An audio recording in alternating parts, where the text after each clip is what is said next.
I call the member Shane Ritchie. Thank you, Mr Speaker. Tēnā koe. Mr Speaker, I'm standing in support of this bill, the purpose which is twofold: to protect New Zealand businesses and to ensure our compliance with the WTO.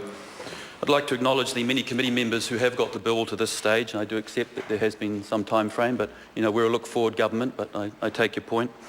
Mr Speaker, there are several trade remedies that we can bring to foreign imports that may cause harm to New Zealand businesses. We have legislation already for countervailing measures. We have legislation for anti-dumping. This is another tool in the toolkit, Mr Speaker. This is a tool that talks about safeguard measures.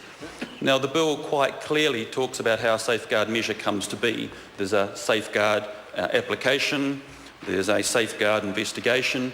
During that investigation, in fact, you may have a provisional safeguard duty applied while it's being investigated, and then a determination is made. I think there's many things to like with this bill, Mr Speaker, and I wanted to talk to four of them. The first is I think this bill is business supportive, and I say so for several reasons.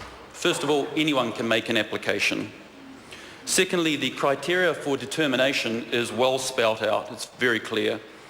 And thirdly, if an eventual determination, a safeguard duty is made, and that determination is higher than the provisional duty that was allocated during the investigation, then the applicant gets a refund.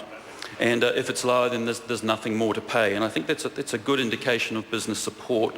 I think the second point is it's administratively real. What I mean by that is this legislation pushes out the investigation period to 75 days. It was 30 days. Now, the purpose for that is you get a more diligent, a more thorough investigation when you give it more time, Mr Speaker. And this is likely to decrease the risk that we have of facing dispute resolution at WTO, which would likely be expensive and time-consuming. So it's administratively real. I think the third thing that it does is it capacity builds the public service. By that, these safeguard investigations will now be undertaken by MB, where previously they were undertaken by the Temporary Safeguards Authority. And while we're talking of the Temporary Safeguards Authority, I'd like to acknowledge the two people who have worked of that, Mrs Plimmer and Gilbert. They've been the Temporary Safeguard Authorities and they've done good work, sir. But this brings that capacity building, that investigation inside MB, which is efficient as well, and that's what we want to do with public services. The fourth and last point I wanted to make is that it makes us WTO compliant.